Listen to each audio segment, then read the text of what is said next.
In yet another Michael move made famous in a Tempe parking structure, a Colorado man tried to eat his own underwear in the hopes that the cotton fabric would absorb alcohol prior to his taking a breathalyzer test. He was acquitted of the charge of impaired driving, but onlookers were quoted as saying, "His breath smells like ass."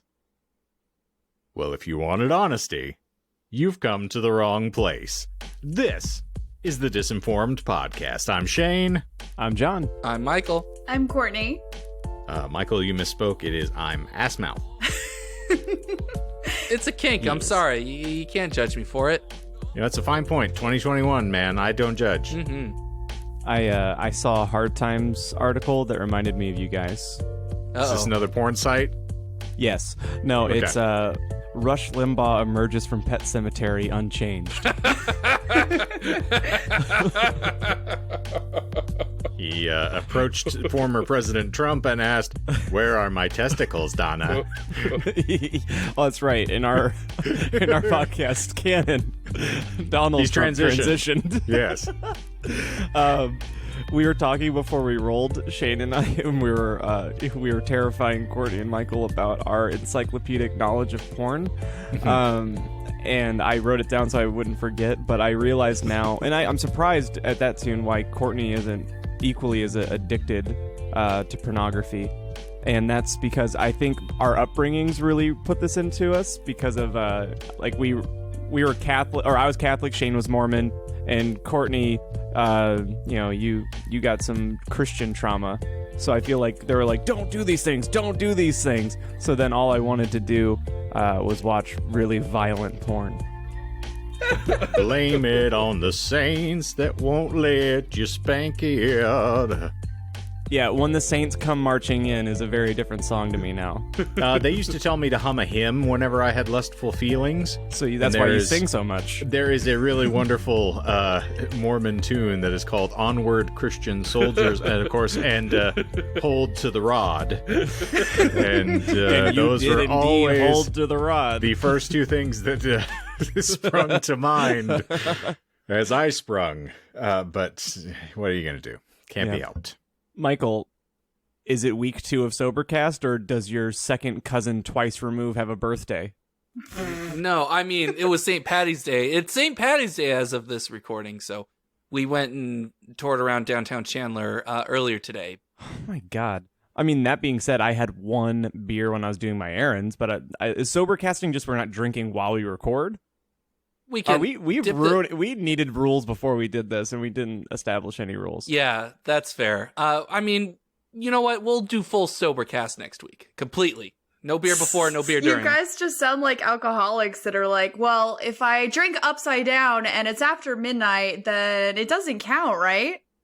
I boof it in my butt. It's fine. I don't feel the effects until like 10 minutes after I drink it. Yeah. I mean, it's quite established that I feel like I have a problem, so. It's like I am so miserable doing any task that I need to be drunk, or I need to have a drink before I do it, or during, preferably. John does have some thirsts that cannot be quenched other than rectally, so we've learned. True that. Yeah. Well, can I dive into something before Courtney gets there, or do you have any preamble-y things for us? I do have to, we need to talk about the Shane's Paranoia cast here. Oh, yeah. And then I will dive into yours. So I sent a link to a YouTuber who I have been watching in our group chat. And this was probably a couple days ago. And it was apropos of Michael mentioning on the podcast that he really enjoys a YouTube channel that talks about the fact that you suck at cooking. And as we have yet another chef in our midst here with Courtney, I went, here's a channel I really like and this gentleman entertains me. So I throw it into the chat. And there's crickets.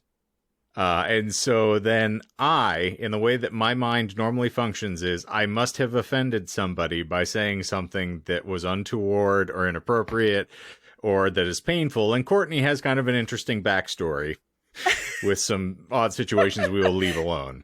But I was afraid that I had mentioned someone who may have triggered something.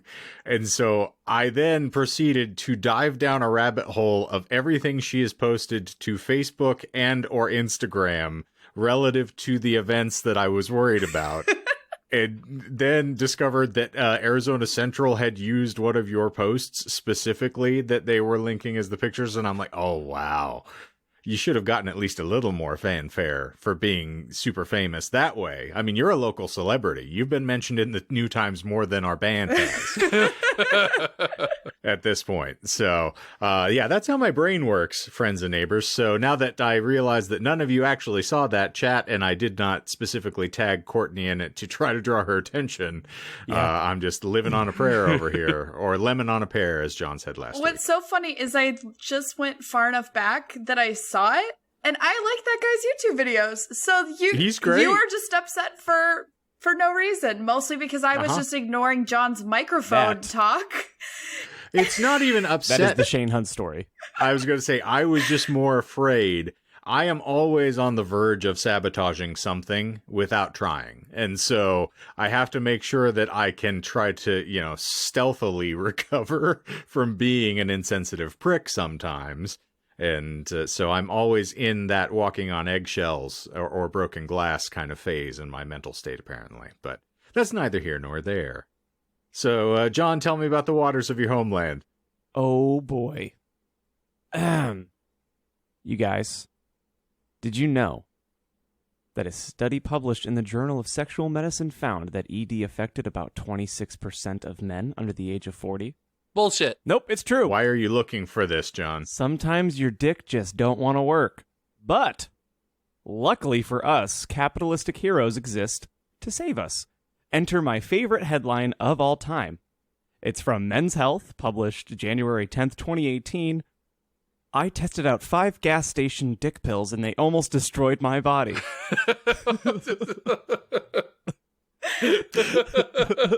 Now, did it fall off?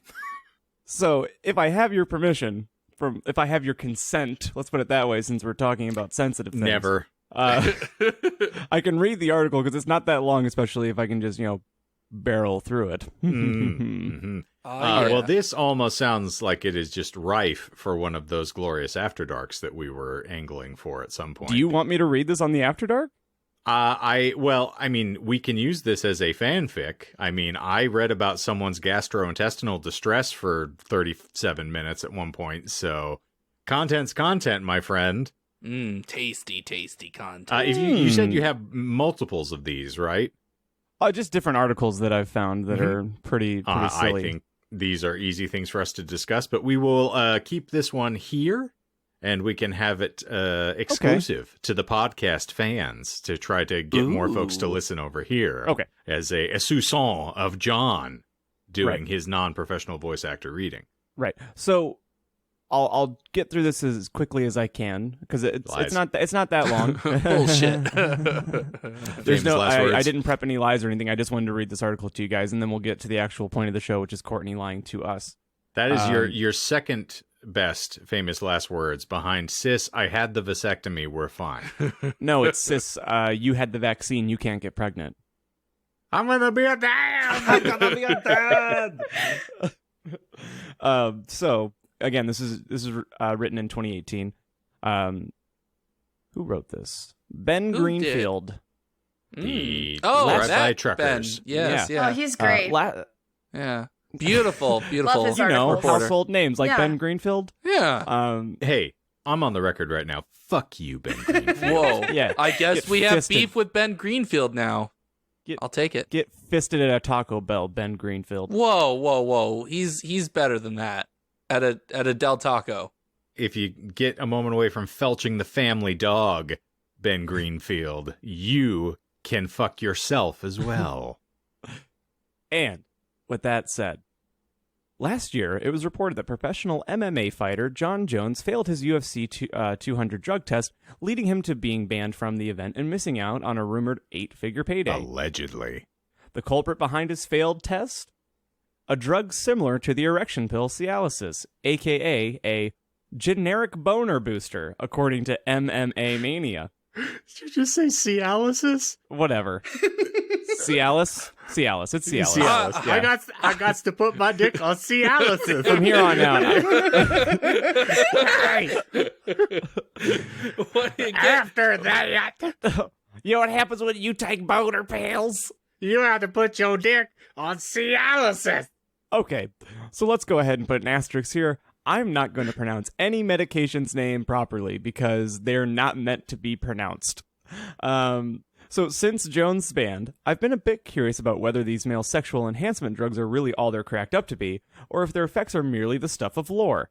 As a journalist, I feel it is my duty to try every self-improvement, self-enhancement, and self-experimentation method out there.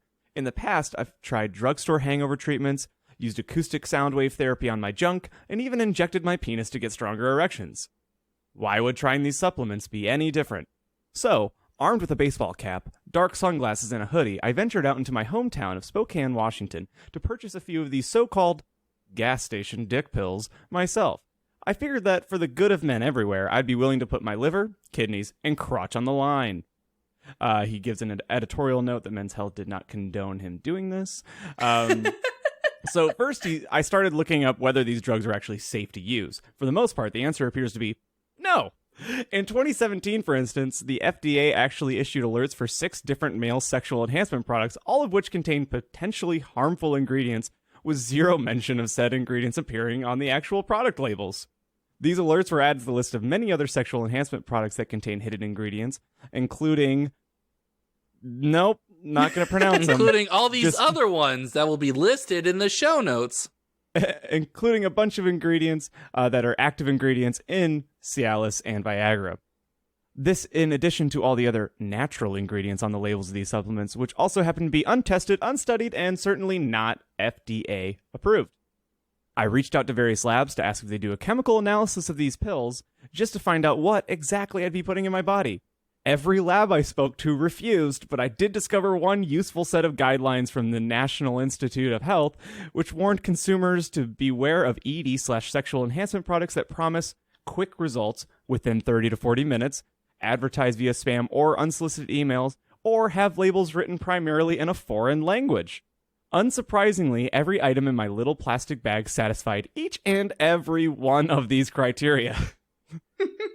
Nonetheless, I decided to carry on with my experiment. Armed with my FDA warnings, my gas station dick pills, and a mild amount of nervousness twitching in my nether regions, I proceeded with 5 consecutive days of gas station dick pill chugging. Below are my home lab notes in all their glory.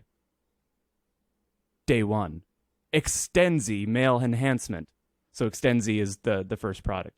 In 2013, the FDA issued a consumer warning about a counterfeit version of Extenzi supplements labeled Extenzi Maximum Strength, also known as extended release.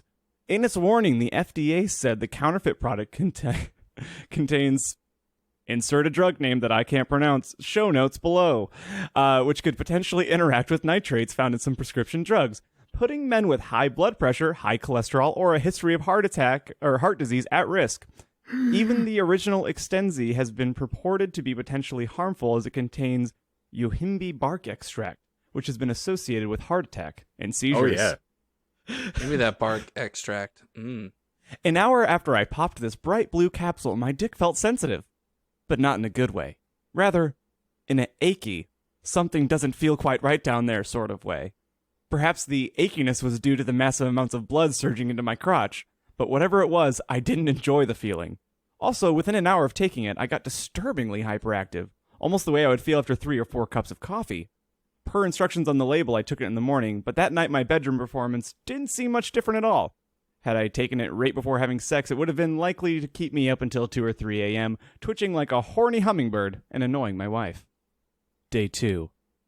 Vigor A. I couldn't find any FDA warnings about the specific product, so I assumed it was likely on the safer side. But just 15 minutes after taking it, again in the morning, per the instructions on the package instructions, I felt a strange buzz that can best be described as a cerebral sensation combined with the urge to projectile vomit. I was quite nauseous after breakfast, but it didn't last long. The strange effects seemed to wear off pretty quickly, much faster than they had with Extenzi. That said, I experienced zero boner effect that night.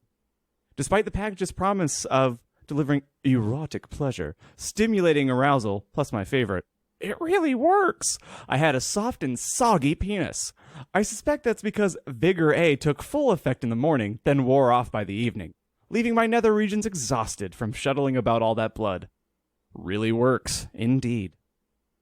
Day 3. Power Zen Triple Gold. I promise it gets a little quicker from here.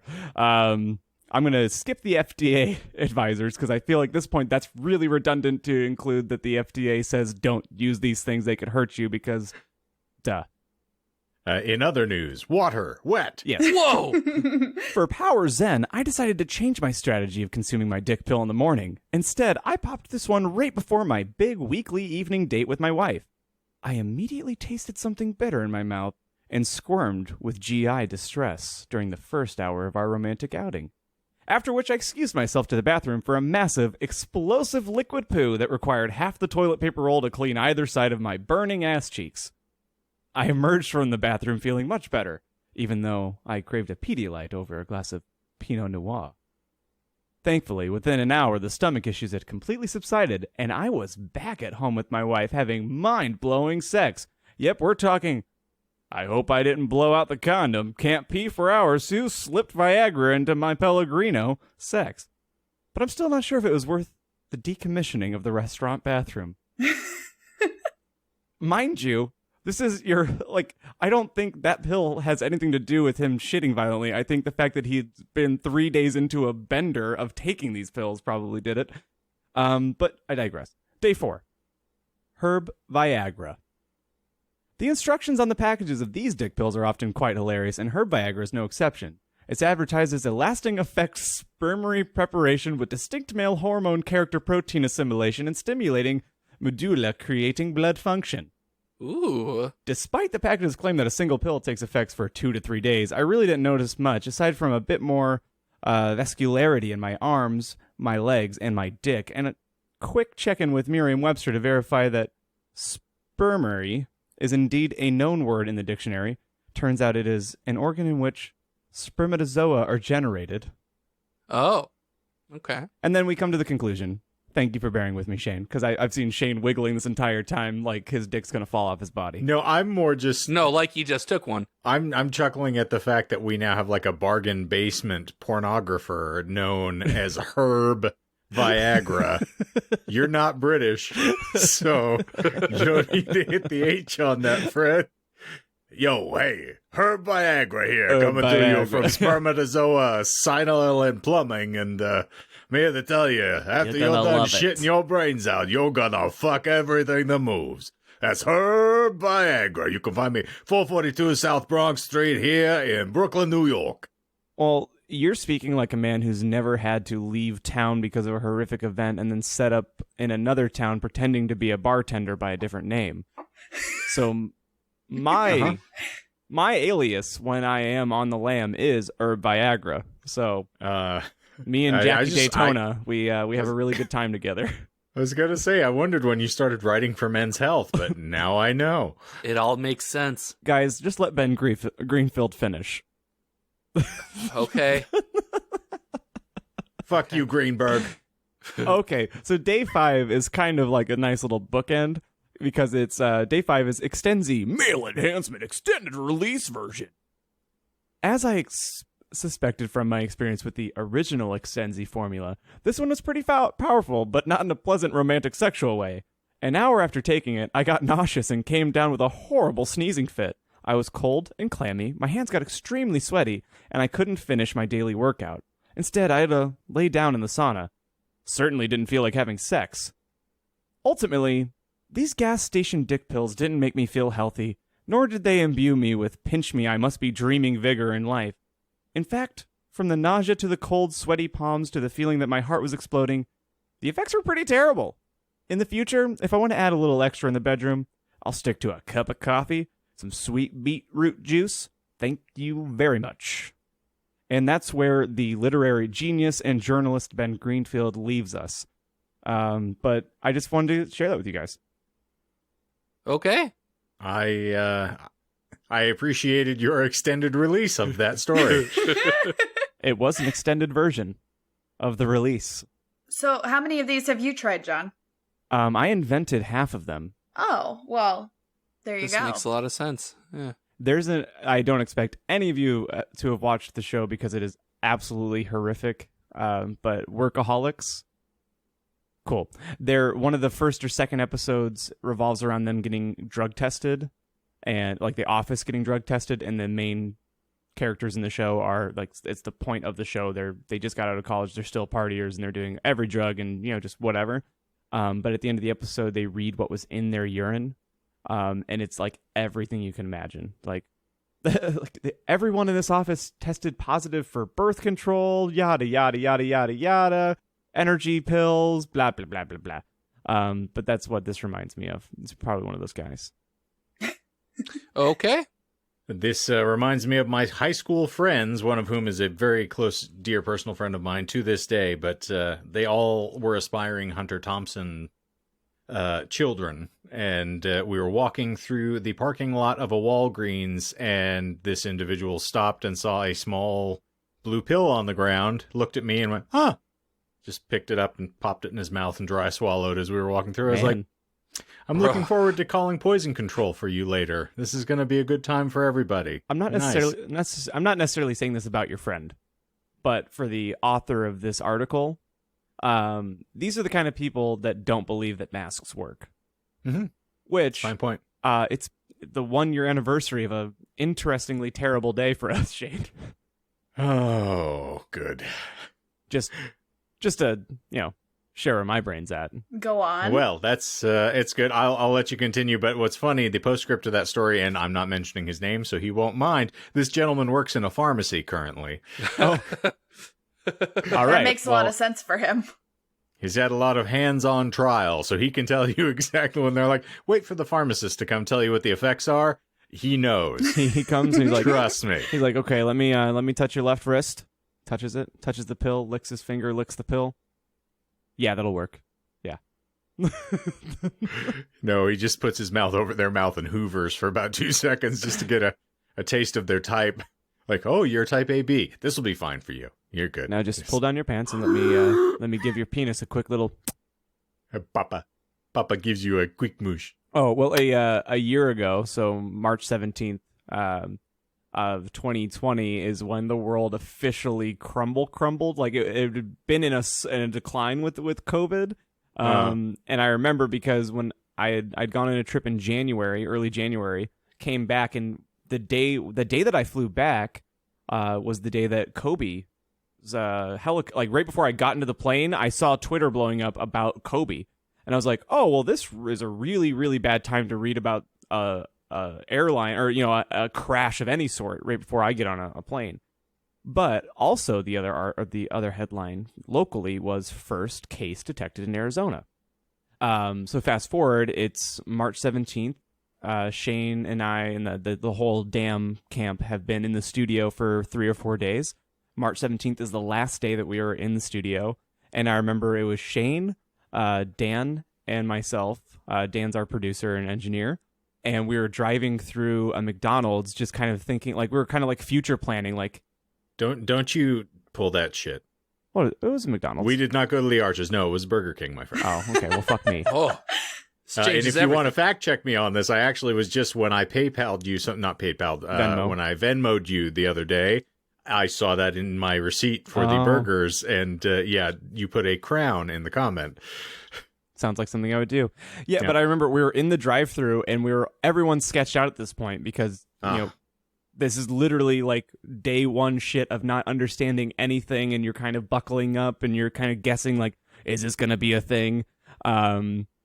We're talking like future planning, and we're like, all right, man, well, thanks for having us. We'll see you sooner than later, I bet. Stay safe out there. And we haven't seen him since. I talked to that guy. I talk to Dan every now and again, though. I send him some messages when I got my home stuff. As do I. I sent him after I listened to the Wild Giants recording, which is fantastic, and I love those boys. I sent Dan some kudos, or told him how marvelous I thought it sounded.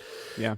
But I remember the main thing that I remember about that day, and then we can get off this fucking subject because I know that that's not the point of the show and we're here to laugh. Too late. Even though if you go back to our episodes from this time last year, there's like 3 or 4 episodes straight of Shane and myself mainly screaming so loud that you could almost see the veins in our forehead exploding.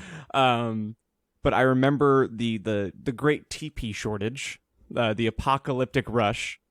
There's some funnies in what you're about to dive into as well. Don't sell the story short. There's some great TP. It was the great TP shortage, and our dear beloved drummer Asher, he works for one of the big box companies as a stalker. So we're talking at this point, and you guys all remember this. It's not like I'm announcing something that you don't understand or can't comprehend. Like we're all trying to stockpile, and we're all trying to not be part of the problem, but also try and make sure that when we get home, we're prepared to be home for a long time, which we were. Asher didn't have the benefit. The company that he works for would not let their employees shop on their breaks. They had to wait until after their shift. So Asher had this, and through this entire pandemic, to be honest, most likely, has this horrific experience of just watching the worst of the worst and then hoping that there's leftovers for him to pick through. So the day on March 17th of last year, Asher shows up to record drums because that's what we left for last, which is still bizarre to think about for me, but it's our process now and it's fun. So he shows up and he is a shell of a man. And he's already a shell of a man. He's my favorite shell of a man. But he is even, you can just feel distraught energy coming from him. So I was like, fuck it. Let's just go to, give me a grocery list. You record your drums and I'll go shop for you. Whatever. So I go to Sprouts while they're recording, and it's still to this day, I don't know if I'll feel any more disdain for humanity. And I know that that's just begging the universe to compile more reasons to hate everyone. But just take a quick second to reflect on how terrifying it was when you just went into a store and all the shelves were fucking empty. Fucking unreal. I hope I never see something like that again. But anyway, I bought a bidet that day as well. And I have been squirting water onto my dirty tushy ever since. And I think the real lesson of this story is buy a tushy cleaner. Yeah, bidets are pretty sweet. So as per usual, some of the greater pull quotes from Asher on that day were omitted in John's retelling of the tale, but I specifically remember as he's setting his drum kit up. It's important to clarify Asher's a vegan and very, very adherent to the general bylaws of that. He does not screw around at all. He doesn't. Correct. I mean, the man uses powdered toothpaste to avoid adding adulterants into his system. So he's very strict. So he's setting up his drum kits and he's telling our producer, he's like, motherfuckers bought all the lentils. I'm sure these fucks haven't seen a lentil in their goddamn life. Yeah. And they're over here buying the shit I live off of. And I specifically that phrase embedded in my brain is motherfuckers never seen a lentil in their life trying to steal the shit I gotta feed my mom. So it was grand time. Not to share his life, but I will report though that his mom, who is the main thing that he's trying to protect in this world because she is pretty sensitive, got her shot. So there's some good news there. Yes. But anyway, sorry for the tangent. It's just been on my head. It's been on my brain all fucking day. So an interesting benchmark to note in the course of life as things were running around. Didn't mean to take it to a dark place because I think we got really, really down in talking about shit that we shouldn't have talked about on the podcast last year. We were venting a lot. It's a podcast. Yeah, and I do believe that story was mentioned. Probably on the part 2 of our COVID series or whatever the fuck it was. I'll go back and listen. I've been kind of lies. Yeah, I was like, no, you won't. I'll send the fucking receipts. Are you gonna record yourself listening to it the whole time? Yeah, I'm gonna film a reaction video. Do it. You won't. Okay. Put it on YouTube. I want a director's commentary track to the fucking podcast. Record yourself. As someone who you want me to pretend to be Courtney? Okay, now this sounds like a good idea. Now you have to do it. Oh my god. Well, as somebody who listened to the podcast shortly after that time, I think I started listening. It was mid-pandemic. It was very funny to hear how you all were reacting to it. Because it was mainly bad. which was really Yeah. entertaining because it's like, yeah, that's like everybody was having their own response and like it was bad. But I will say, as far as the empty grocery store thing, I probably didn't go to a grocery store until April or May. Like from March to like May, I was not in a store. And the first time I saw it, I was like, all right, cool. So like there will always be healthy food because we live in an area where all the junk gets bought the hell out. But there is so much produce. It's unbelievable. That's what Becky and I found too, because, you know, you just have to wait and like Trader Joe's ended up being a saving grace during that time because they were one of the first and only at the time to like start taking precautions seriously and limiting the amount of people in stores. So it was like our safe haven trip. But yeah, like you're saying, like all the healthy shit was there, and that's like Becky's, you know, a pretty damn good cook, so she needed the fresh, healthy ingredients. So we were very fortunate that's how we like to eat. That or stuff that people don't know how to cook. So I remember seeing a whole shelf full or empty of any sort of pasta except for lasagna. Yep. I'm like, oh yeah, nobody knows how to fucking cook lasagna. That's why there's still like just shelves full of it, but everything else is gone, empty dust. And see, I just went with killing every human being I encountered who wasn't And feverish and just eating them. Right. It's, There you go. It's a much better way to approach. But transitioning roughly from existential crisis or extensee crisis, depending upon your preferences, Yes. we will discuss an interesting dilemma that we have this week, which is we are now nearly 40 minutes into the episode.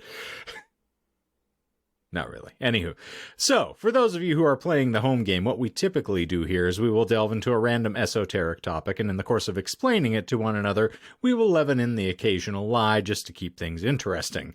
It is then incumbent upon the co-hosts to separate the fact from fiction in the game that we play called Who's Lyin'?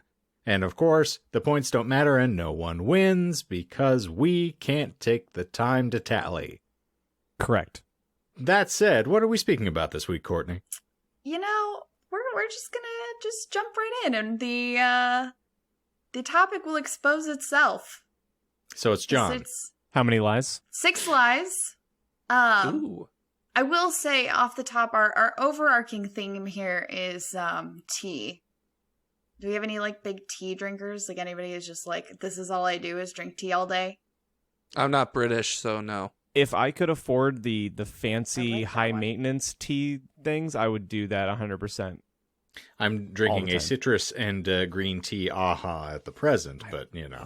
Those always make me love that super one. hungry. I don't know why. They It just sounds like a you problem. This is John's day for bodily processes, apparently. Tell me about your spectrum, bud. I've gotten to talk about all of my favorite things in 30 minutes, so I'm good. I can actually just not talk for the rest of the show and be fucking fine. Well, we haven't mentioned your mother. Or die, so Oh my god. The two are connected. Don't worry, strangely enough. guys. Just like my sister, I'll find a way to fit it in. Yeah, that 2 inches is hard to manage. Courtney, you were saying about tea. So anyways, the blend of tea that we're going to talk about today includes a lot of like your guys' favorite things. Hippies, cults, herbs, and eugenics. Yum. All our favorite things. stop. I can Okay. only get so erect. Well, I have some products I can recommend to you. So yeah, really lighthearted topic. Dick blocking pills. I don't know. So Sorry. right off the bat here, we're just going to ignore Michael and we're just going to keep moving. I try to do that So- every day. Dick blocker and herb Viagra. Yes, okay. Herb Because- Go too. for it, Courtney. I mean, that was actually a really great segue into this. Because the first thing that I'm going to touch on right away is that the term herbal tea is incorrect. They should be known as a tisane, which is a term that comes to us from Europe, but essentially that's taking herbs and spices and steeping them in water. Herbal teas don't actually contain any tea, which is typically caffeinated and comes from one very specific plant that originated in China, East Asia area. So to get that right out of the way, herbal teas are a lie. It's not a thing. Bullshit. No, not bullshit. Can't throw me off the scent. I would like to educate a little bit before we just dive into this madness. John was just upset that you didn't say herbal teas. Yeah. Herbs. He's got them herbies. That is one of my favorite Eddie Izzard jokes, though, not to bet off the path, is talking about the variations in pronunciation between Brits and the Americans. And the line there is, you Americans say herbs and Brits say herbs because there's a fucking H in it. So, Yes. Perfect. there you are, in your defense. Thank you. So, one of the most popular herbal teas to ever hit the shelves is Sleepytime Tea. Anybody had that familiar? Yeah. Probably in Indeed. your cabinet right now. I actually checked because I thought we might have some, but we do not. Basically, this tea is made by Celestial Seasonings, which is one of the biggest, distributors of tea in the U.S. But this is not a nice bedtime story. This is actually more of a nightmare, because essentially our founders of Celestial Seasonings didn't really have the greatest beliefs. And that's where we get more into the culty situation here. So basically the history of this company, it started back in 1969 by a couple of hippies who were hiking through the Rocky Mountains and were like, oh shit, look at all these herbs that we can take for ourselves and make some tea. Do it, Michael. Nice. Because she said 69. I thought you were going to call bullshit on the year 1969. No, I just wanted You to say beautiful nice. bastard. But hey, while we're there, All is right. 1969 bullshit? No. Okay. I'm easily entertained. What can I say? Welcome to episode 84. Oh, Not as nice. no.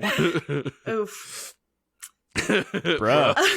Speaking of which, Steven remarked to me this afternoon Steven. that he says oof now in his general conversations because of fucking Michael. And he's very upset at you. So, just that you know. The I'm hit proud. list grows. Yes. So set the You were scene. saying. So- We've got Yeah, hippie hippies. guys, mountain, Herbs. making leaf soup to drink. This is what we're doing. This is what we're about. Cave hippie make leaf soup. Yeah, exactly. Like And happy How- how did- 1969. how did Nice. their dicks feel afterwards? Like John's, small and sad. And so our main hippie No, guy, what your husband said, Trebek. our main hippie guy and local herbalist is Mo Siegel. He's going to be kind of the star of our show today. Not Mo. Hey, Mo! Mo, Oh, Mo. Can I just get this out of the way? Mo Siegel, Mo problems.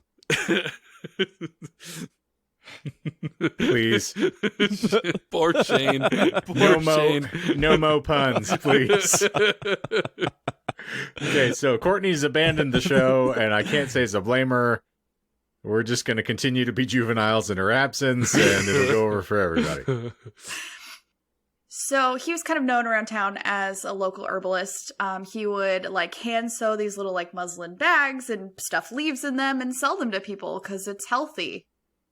Or so that's what he said. So realizing that he may be less of a hippie and more of a capitalist, he was like, oh shit, I can make money doing this.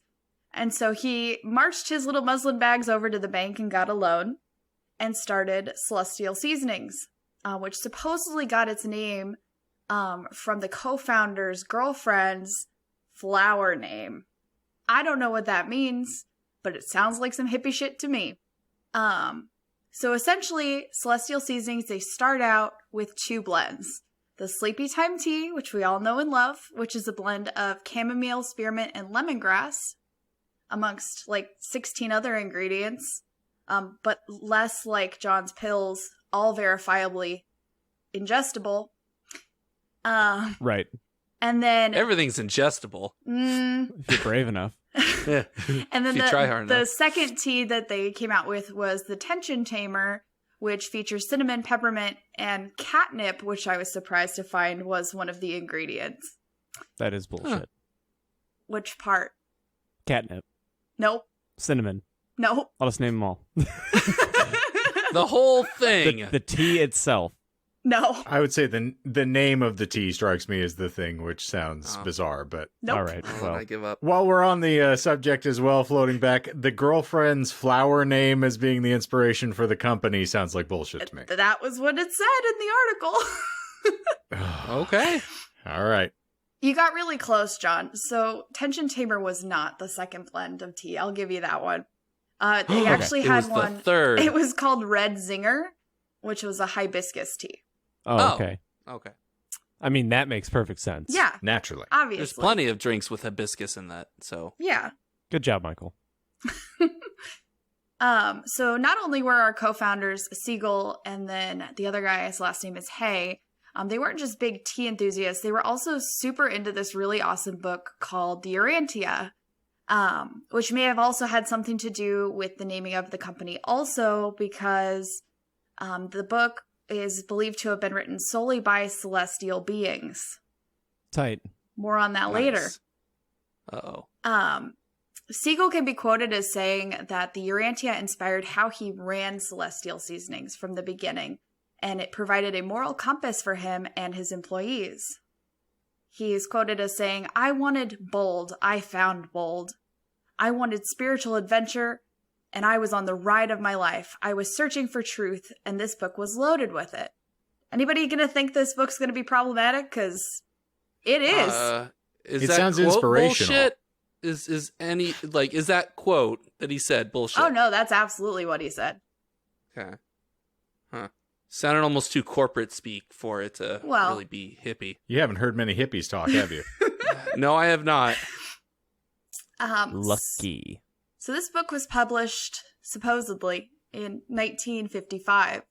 The Urantia has no cited author, but is somewhat adjacent to the Seventh-day Adventist movement. The thing that makes this book so special, though, is it was dictated by a man who was in a coma, who was possessed by celestial aliens, who provided many secrets of the universe. Wait. Was this during the coma Yeah, so or like, post-coma? basically, like, one of their neighbors was just kind of, like, hella out of it, and, like, having these delusions and stuff, and, like, he was in and out and all around, and so when he was knocked out unconscious, an alien would come through him and basically And in him. describe the secrets of the universe. Huh. That's not technically being comatose, though. I mean, you're not really in contact with any of your faculties at that time.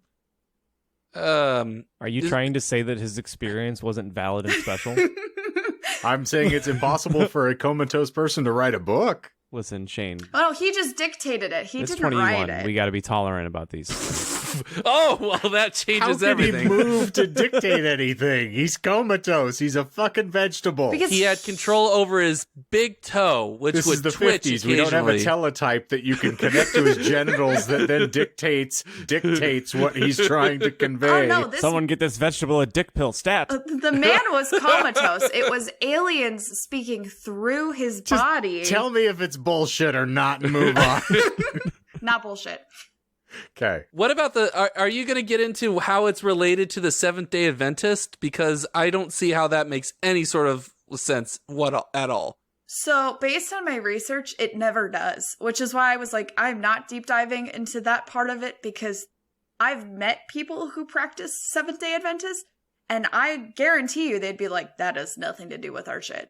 And it's not bullshit. I will officially call bullshit on that. Okay.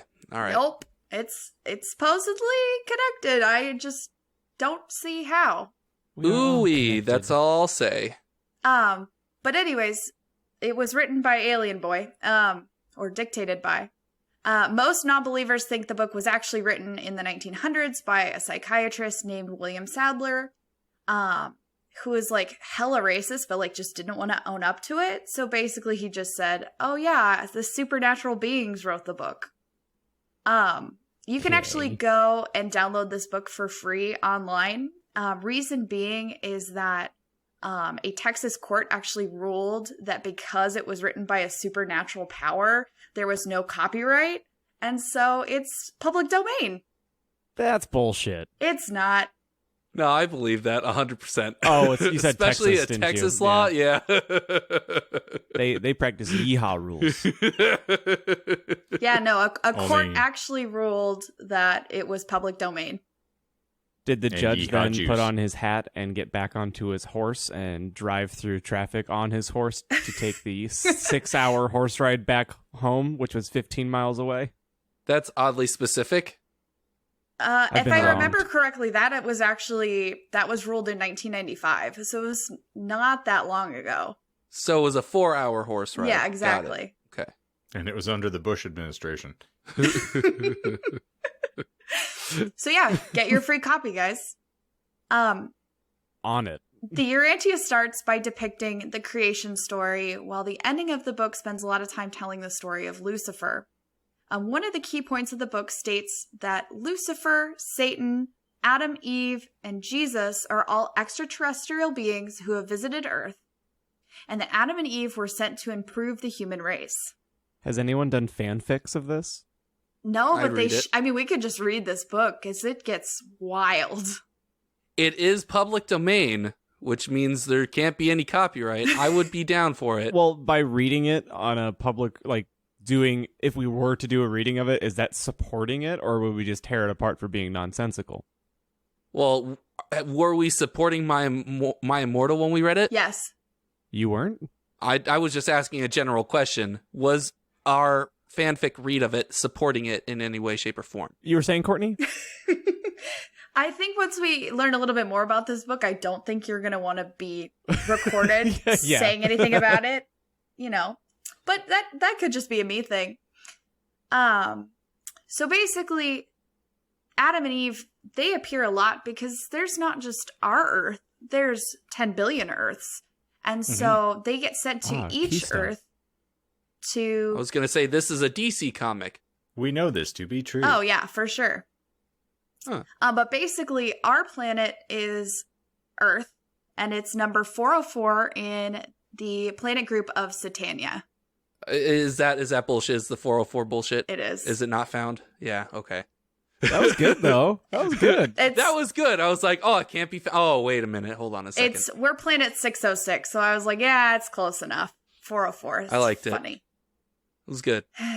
So, of course, with there being 10 million inhabited planets who all basically come about in the same way, when we die, we're reincarnated on a new planet, and then the cycle continues until we reach paradise, which is where, the ultimate supreme god guy hangs out, I guess. The book also references that we all have their version of, the Holy Spirit in us, except it's called the Thought Adjuster, which coincidentally is also the name of a wooden spoon we had when I was growing up, but Is it? I digress. Is I just need clarification. Is that thought THOUGHT or is that THOT?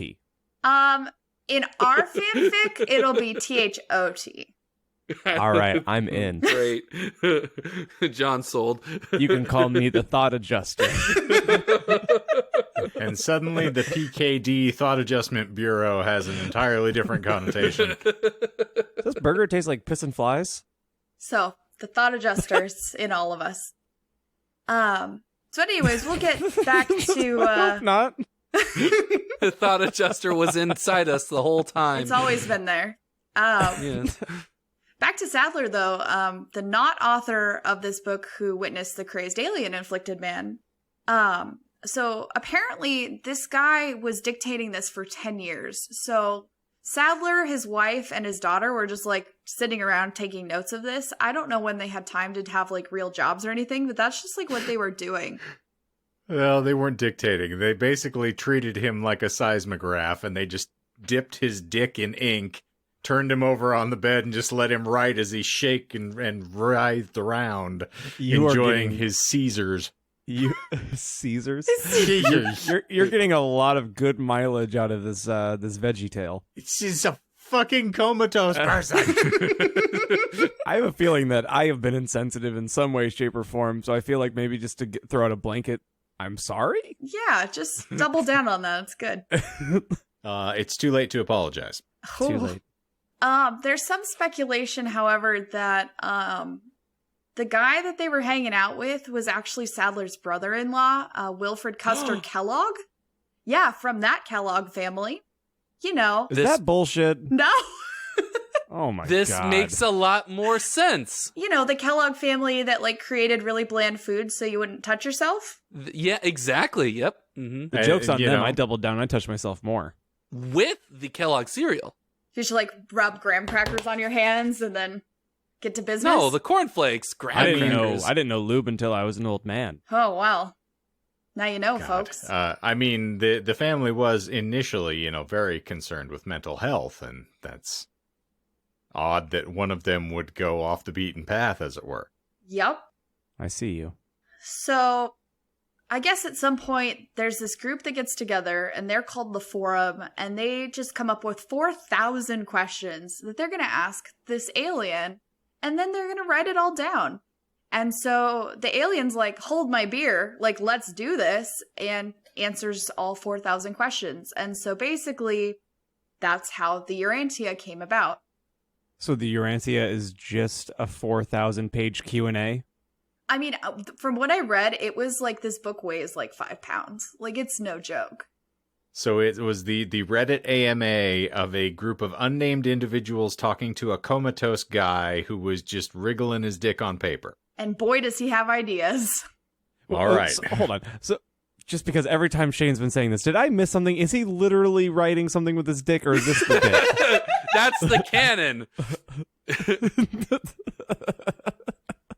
Yeah, okay, so I'm going to explain it how I Yes. Got it. Okay. Okay. Because I was like, there would be far more of an interesting story if that was the case. Penis scriber, yes. How I understand it, technically, is that the guy is claiming to be in a coma while someone else is using his body. Aliens. So it's almost like a merciful personality, but not. It's aliens instead. Got it. Dictate, and someone else is scribing the answers, namely this forum group. Exactly. This cat is the Ansible.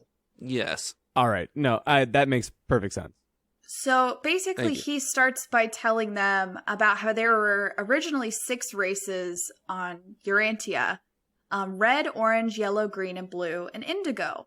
Why is this problematic? Well, because the yellow race usually enslaves the green, while the blue man, which corresponds to Caucasians, subdues the indigo. I was people. disappointed. I thought it was the Blue Man Group, but No. anyway, continue. I mean, technically, they're probably all white people anyway, so. The indigo people are Italians or something? No. I'll tell you one thing, Courtney though. say it again. They're all on the spectrum. Beautiful color Big spectrum. facts. Big if true. So go through that little the color diagram there again. Yeah, and this is just a few of the examples. So the yellow race usually enslaves the green race, while the blue man, which corresponds to white people, usually enslaves the indigo, which is considered to be black people. And another problem with this is, so Adam and Eve are like fair-skinned and have blue eyes. And their whole purpose of showing up to each planet was to show their superiority over the native people, and then to only breed with the people who were worthy, to basically with the goal of like eliminating the inferior races so that one Earth would be purified, one race, one language, and one religion would all be Space what we're Nazis. going for. Eugenics. I was going to say, it's called eugenics. Yeah. The socialists don't have proprietary interest in it. They just co-opted it. Space Nazis. So yeah. Adam and Eve, space Nazis. hey, I'd Courtney. watch that movie. Yeah. I don't want to do the fanfic read of the book. I don't want to do this anymore. So. Good. Proud of you. Personal growth for all of us. Thanks. We're trying to get it lanced. He needs to have it looked at a little more. But the problem is that when Adam and Eve came to our Earth, they kind of fucked up and didn't complete the process of, the one race thing. So basically, the book is quoted as saying, "You must now work out your planetary problem of race improvement by other and largely human methods of adaptation and control." Sound familiar? Largely human. Can I call bullshit on largely human? No. Do they say that? Yeah, it says that. Okay. Largely human means of control? I just love that the answer to this is tea. Yeah. Could you? Yeah, it's really. It all comes back to tea. Thank you for reminding me. Yeah, we started with tea, and this is where we are now. Hashtag twinning. Well, and that's like the greatest part about this is this was the book that he was using as his moral compass for running a company. Absolutely. I've read Brave New World. I know how the, echelon system works for us. That joke was lost Sorry, on the room. I was in the on. middle of yawning. I'm so sorry. You're always I'm in the sorry. middle of yawning, Michael. It's your life yeah. choice. I'm so bored all the time. No, I'm not. I'm just always. If you're gonna yawn, can you leave the room? Yeah, Jesus, Michael. And Michael Clark has left the session. Michael Clark has left the meeting. Donna Noble has left the library. Donna Noble has been saved. Welcome back, Puddin' Pop. Welcome back, Michael, just in time to hear about how Sadler was not on his own in his beliefs, and in fact, his wife was very on board. Was it just his wife or his wife or his girlfriend with the flower name? No, that's... Because I'm assuming it's two separate That's people. somebody else. Sadler is the That wasn't author. Mo. That's the other guy. Oh, I'm so sorry. They all just bleed into one person. I'm sorry. I just What are you think trying No, to it's- say? that's not the goal, Michael. We don't want them to bleed all into one person. Yeah. That's fair, I guess. Well, if they do, they'll clean it up. So she gives a speech at this forum. I read one article that she was a doctor. I can't verify that because all the other articles didn't say that. But she goes on to say at least 90% of crime, insanity, feeble-mindedness, moronism, and abnormal I don't like this. sexuality, not to mention many other forms of defectiveness and degeneracy. So basically eliminating John. Thank you.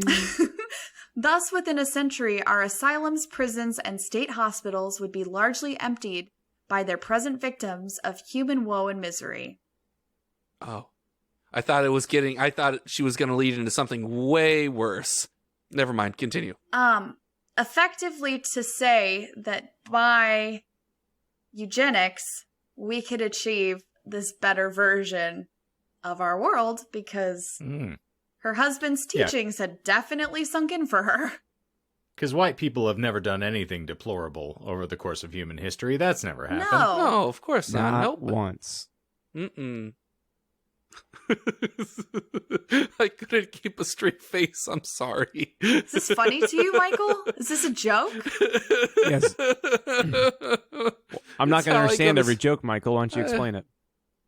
Well, it's funny because we all said that white people didn't do anything heinous, and but that Oh, okay. I'll Well, stop talking. Yeah, Courtney, you were saying?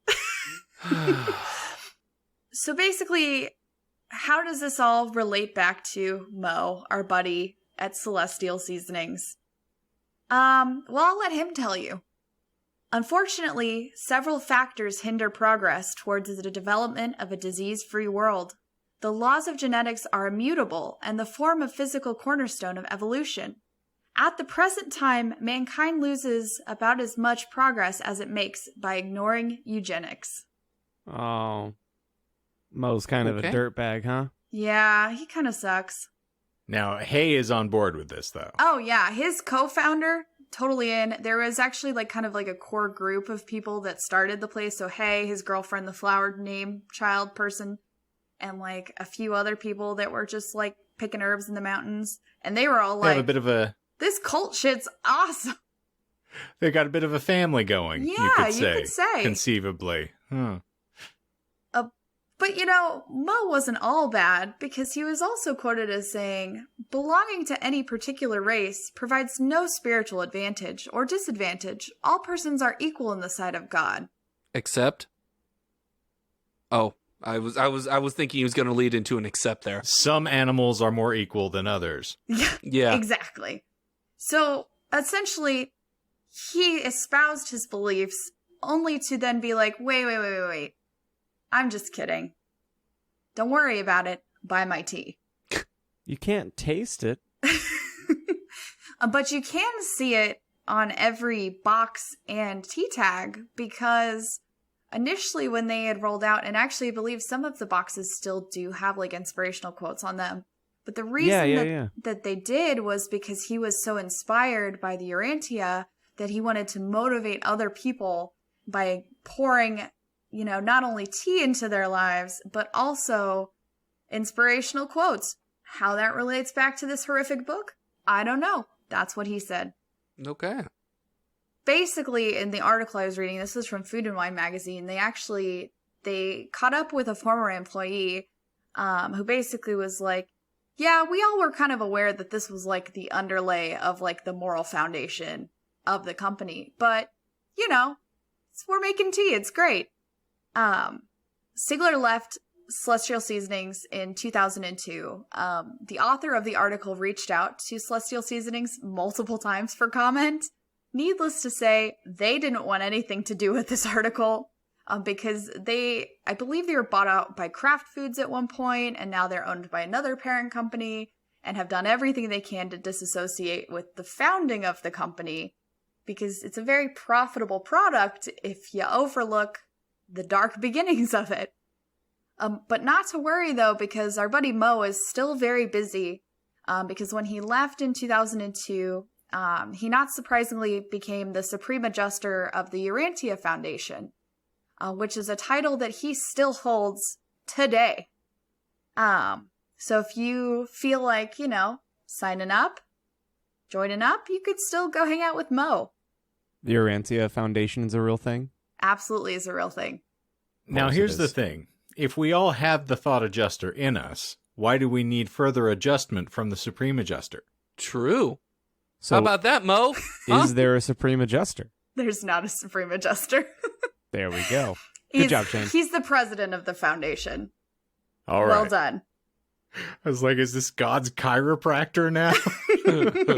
I gave you these things, but occasionally you require a gentle nudge. That sounds like a Paramount Plus or Paramount All Access exclusive show. God's Adjuster. God's Adjuster. So, anyways, it's not a formal religion by any stretch of the imagination. They don't claim to be. However, there are prophets of the Urantia that have cults all over the nation. And if you are looking to join up, you certainly can.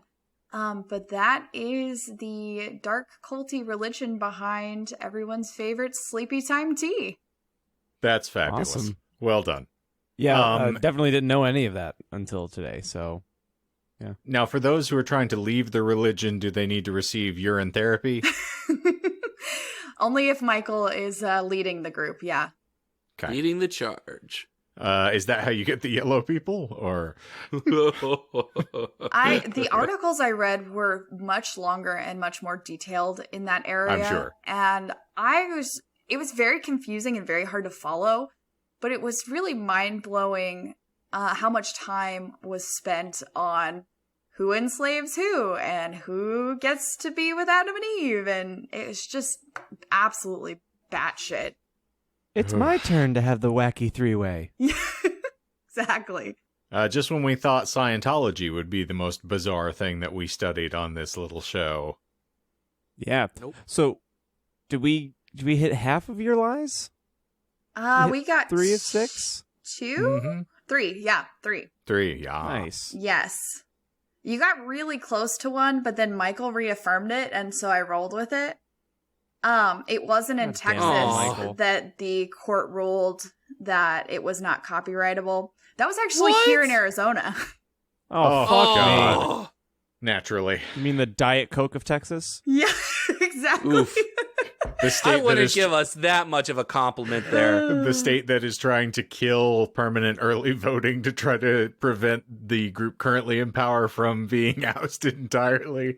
Yeah. We don't want everyone to Yeah. vote. Yeah, No, certainly then not. they'll vote smart. A vote for me is a vote counted. A vote against me is a crime. Hey, maybe they're all involved in this weird eugenics project because we're trying to turn this state blue, and they refuse to allow it to bully them and enslave them. Exactly. All right, I'm finally figuring this stuff out. Oh yeah, there's just layers. This is an onion, baby. We got to go all the way through. It goes all the way to the top. Stronghold. It goes all the way to the top. I'm gonna be a dad. I'm gonna be a dad. What are the three that we missed? So Texas was actually Arizona. Yep. And then I told you that the book starts by depicting the creation story. It does not. That's not true. And then I also told you that the book spends a lot of time talking about the story of Lucifer, which is also not true. The book spends a lot of time talking about Jesus for some reason, because for some reason they really affirm his existence and his whole story. So they really like the New Testament, but the Old Testament was like, we could jazz this up with some aliens. That would be tight. And so essentially the first part of the book is 3 different sections on blue people versus red people versus yellow people. And then we get into the Jesus part. So there you go. So someone played a really aggressive game of Simon and then found the Lord. Yeah, really aggressive. Right, I'm with it. Some really angry twister was happening. And then you guys got the last one, which was there was no Supreme Adjuster. Or God Emperor, as it were. Or Planet 404. I actually ordered a Supreme Adjuster from Taco Bell the other day. It was very beefy. Woo-hoo. Courtney, did you already announce it on the show? I see your Twitter feed about your experiences with the Taco Bell. Didn't they do something quite welcomed? Yeah, in the past few weeks? A big shout out to us in this show because we did it. We changed the culture, the history of the Taco Bell, because your guys' big following prior to me even joining, honestly, and your big support for Taco Bell, they finally brought back the spicy potato taco. And I got to have one the other day, and it was marvelous. And by marvelous, of course you mean it hurt, it made you sad, but overall you were fulfilled. By marvelous, I mean it did a nice job soaking up that beer, and that's what it's there for. Indeed it is. Yeah, so thank you to our 500,000 million listeners strong. For enacting the change that we need to get Taco Bell to get off their little high horses and give us what we actually wanted. So thank you, listeners. Yeah, we should. You can. Oh, go ahead. Go for it. Oh, we should be getting a sponsorship offer from them any day. They respond to all my tweets. This show has been brought to you by Taco Bell. Let's not do that. My body has been brought to you by Taco Bell, but the show has very little to do with it. John, you can just say 5 trillion. It's fine. Nope. We can escalate to that. It's certifiable. I'm trying to be humble. Wait. Humble? 500,000 Yes. million would be 500. Shut the fuck up. I didn't say John knew our actual following numbers, Michael. I just said we have 5 trillion followers. Oh, okay, Right. Got it. We are intergalactic. I mean, we have 10 billion planets to, cater to, so that's a lot of follows. We are very, very big on planet 497. Big on that planet. And I'm big in Japan. So, thank you all for being here on another boner-tingling edition of Disinformed. And we appreciate you being here. If you want to continue to show us the love and adoration that we so richly deserve and that Taco Bell attempted to deny us for oh so long, you can give us a little like and subscribe on this glorious little podcast, because we do love to get comments. We'd love to get one. It'd be really nice. So you dive right in and let us know what you think of the show. Otherwise, you can find us myriad times weekly. For instance, on Wednesdays and Fridays, we are featured on the tubes of You, 10 a.m. Mountain Time. We have Fan Fiction and Disinformed After Dark, which air there. And, of course, we flee from your preferred provider app every Marvelous Monday morning, and so you should tune in there. Furthermore, we have some social networking sites that you can continue to avoid like the plague as much as you'd like. And let me tell you how to do so. You can stay away from facebook.com/disinformedpodcast. On Instagram, you can stay away from @disinformedpodcast. And of course, on Twitter, @disinformedpod should be eschewed at all costs. So, for this marvelously spiritually edifying installment of the Disinformed podcast, I'm Shane. I'm John. I'm Michael. I'm Courtney. So long, and good fucking riddance.